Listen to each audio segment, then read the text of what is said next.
You're listening to Learning Leader Spotlight, interviews with corporate L&D leaders. On each episode, we sit down with key industry experts to discover more about what's happening in the world of learning and development, from current trends and insights to the most valuable lessons learned along the way. Join us for a fresh perspective on all things training and the best direction forward. Here's your host, Leanne Langford. Hi, welcome to Learning Leader Spotlight, the podcast where we interview learning leaders of today to help the learning leaders of tomorrow. I'm your host, Leanne Langford. I'm the president of Training Pros. Training Pros is a learning and development contract staffing company where we like to say, when you have more projects than people, let us find you the consultant to start your project with confidence. I'm really excited about my guest today. Today's guest is Kari Borroel. She's the head of operations, quality, learning, and development, GxP Learning at AstraZeneca. Welcome, Kari. Hi there. Thank you. We're so excited to have you. So let's start off with you telling our audience a 60-second overview of who you are and what you do. Yeah. So I head up a small, growing global learning team at AstraZeneca Pharmaceuticals. We are focused on learning transformation. So whether that's better types of learning materials and resources, consulting with the business to better align the learning and try to help really drive more of the people pillar and what we need people to do and grow into in the organization to help drive us forward in the future. So it's all about change and transformation and really trying to drive strategic value in the business. Well, that is definitely a big job at a very big company for you. I mean, I think it's probably you're going to have some great things to tell us today. Let's go back in time. What about learning and development first attracted you to our field? Mm. So I fell into it like a lot of people do. So I was working on my undergrad, going to school young, trying to figure out what I wanted to do when I grew up.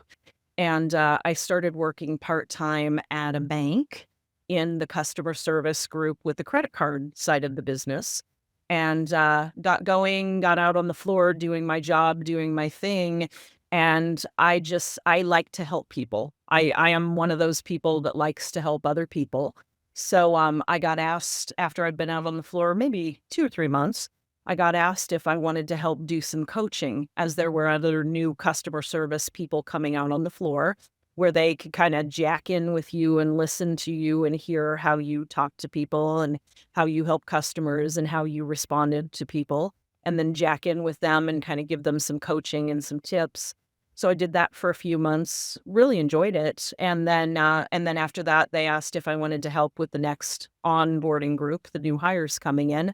So I started helping out with new hire onboarding and became a training manager. So that was where I started. And then over the years, I've done something, everything, anything to do with learning in some way, shape, or form, pretty much my whole career along the way. So I really enjoy helping people. I really love change and helping people and companies change and grow and do better things.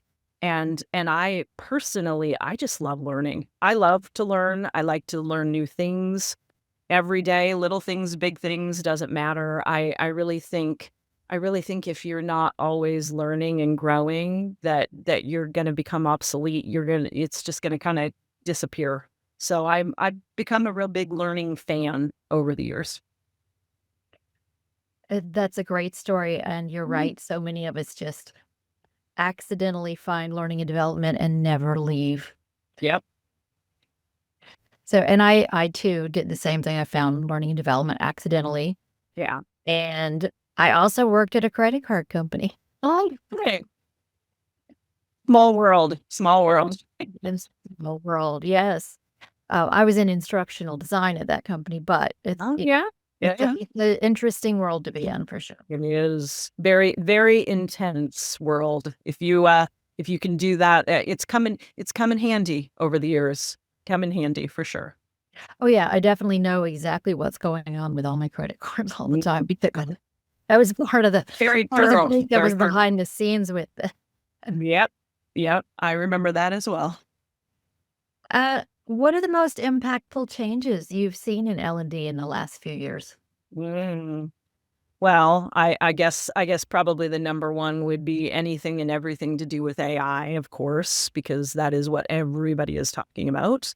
And I have to say, I mean, AI is amazing. You can do some really incredibly amazing things. I'm sure even more as we all learn more and try more in the future.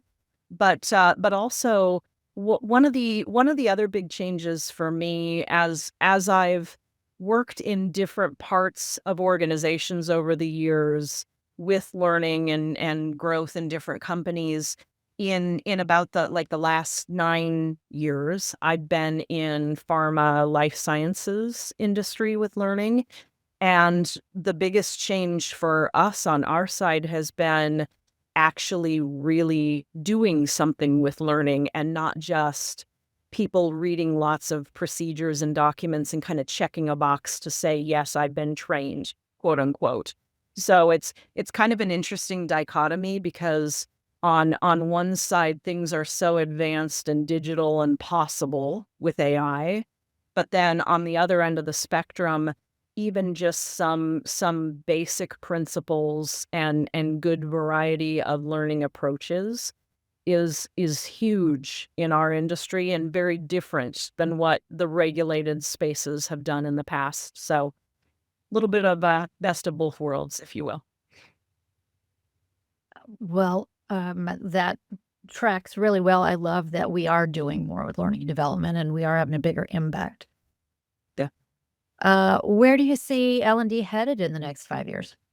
Mm. Definitely more with AI, no question. I think I'm starting to see, not just with us, but just peers and others as well. I'm starting to see a lot more how can we do things faster, whether that's creating learning content, whether that's more automating and support for learning activities and administration and creation, those sorts of things. So I definitely think that's going to continue to go crazy. Lots and lots of opportunity there to streamline things and make things much bigger and faster.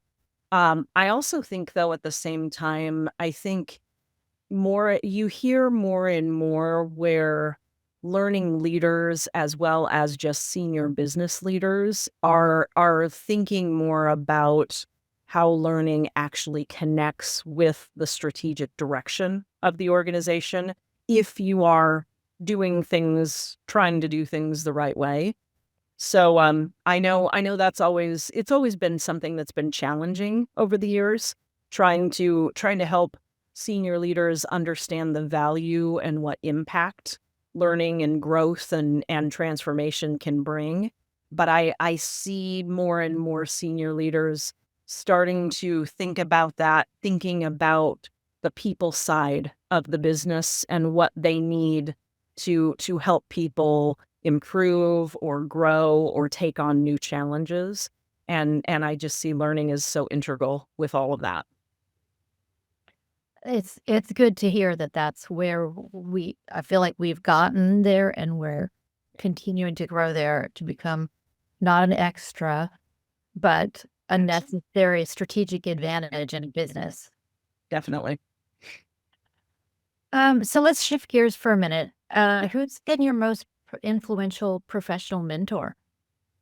Mm, a couple come to mind. I would say I actually the one that probably I think of the most over the years was a man who he hired me at Alexion Pharmaceuticals, brought me into kind of the track that I'm in now, and he was a big proponent of learning and growth and supporting people.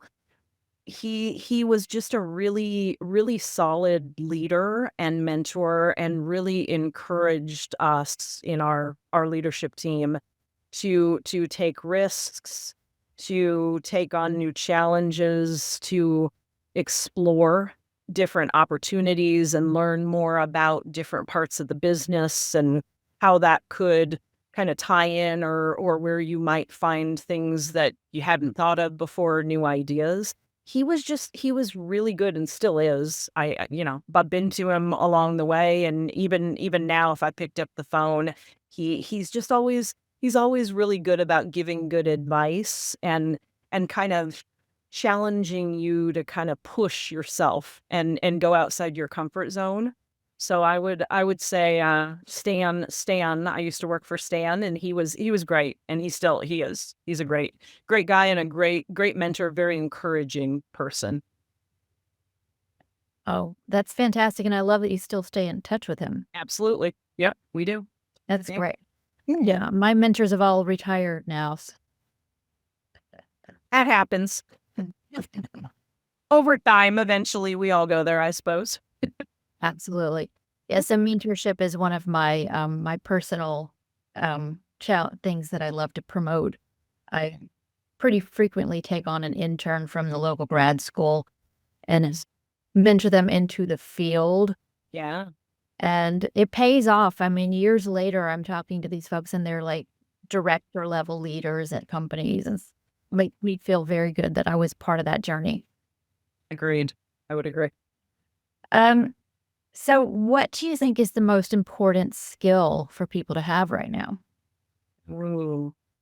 I think I would say number one, and I always try to say this with my folks, is being flexible.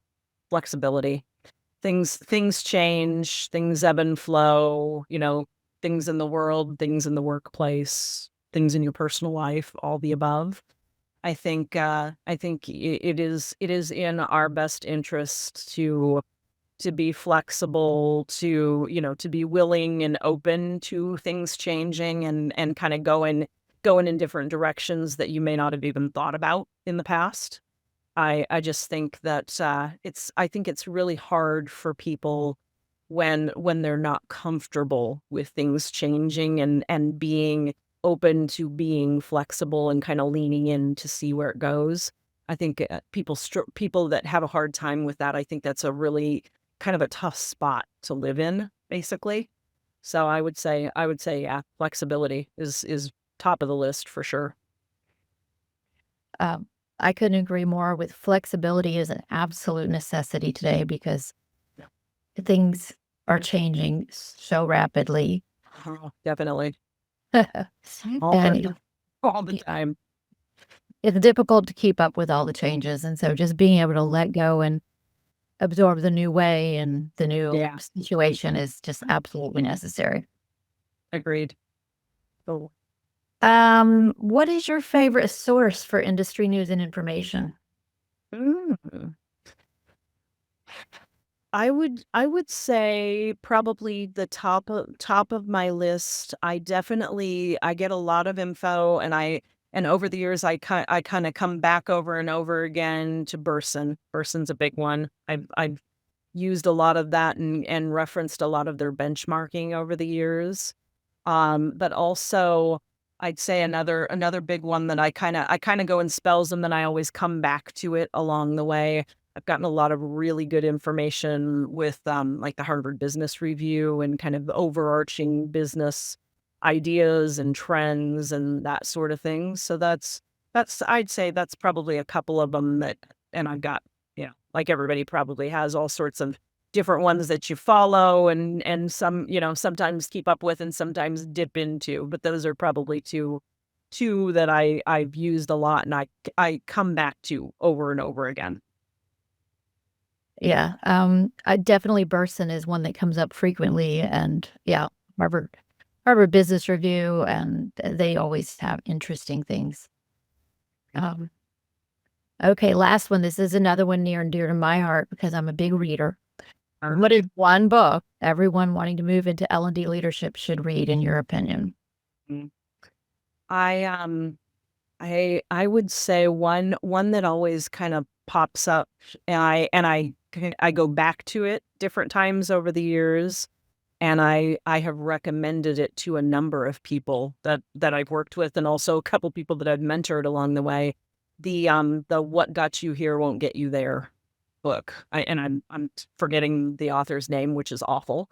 But just that so much of that book and so many of the concepts, I think, again, in the spirit of change and things evolving, we all do things to actually get to whatever point we're at, whatever role we play, whatever we're trying to do. But again, things constantly changing. You always need to kind of take a step back and think about, just because you do X or that is your specialty doesn't mean that that's what you need to do to kind of get to the next level, or even, slide over to the side. It doesn't always have to be up, but whatever direction is kind of always thinking about what you need to do new and differently, or where you even just need to position yourself in different ways. So that one's been a big one I've used lots of times over the years and referred back to. A lot of leaders recommend that book. I think it must have a lot of good tidbits. It's on my reading list, but it hasn't made it to the top because I get these books every week from the leaders. So I believe it. There's lots. There's so much out there. Absolutely. there really is. Well, Kari, you have been an amazing guest today. I appreciate all your insights that you shared and the look inside life at AstraZeneca. Yeah. As my thank you to you, I'd like to plant 5 trees in your name. Oh, thank you. That's awesome. You're welcome. We plant trees at Trading Pros as our charity, and to date, we've planted 5,000 trees across the world. That's amazing. That's very cool. Thank you. We like it. It makes us feel like we're doing more for the world and not just doing our business. We're helping the world too. I like that. That's great. Thank you. And that is it for this week's episode of Learning Leaders Spotlight. We hope you enjoyed our conversation with Kari, and we hope you'll tune in next week to hear from another learning leader in another industry. Awesome. Thank you. Thanks for joining us for the latest episode of Learning Leaders Spotlight, interviews with corporate L&D leaders. You'll find links in the show notes to any resources mentioned on today's show. If you're enjoying our podcast, please subscribe so you never miss an episode and leave us a 5-star review.